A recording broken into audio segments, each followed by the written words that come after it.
After my behavioral healthcare company was bought by the Fortune 50 enterprise, I became a vice president, and I was not a great employee, thanks to my own identity blind spot. I had been my own boss for nearly my entire career.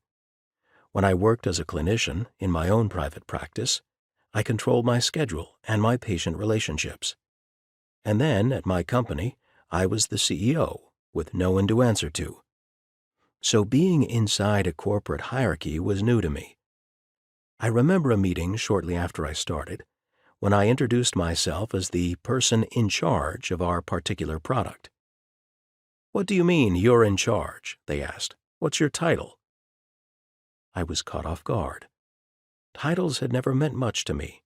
The company had acquired my business, and my identity was still as the person in charge of it. But that wasn't the role.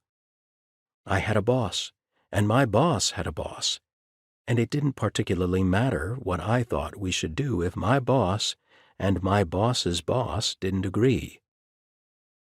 My initial instinct was much like Elizabeth's, confusion that others saw me differently from how I saw myself. But then I realized two things. One, this was an identity blind spot.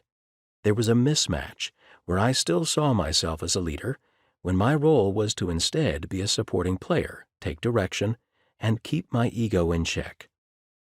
2.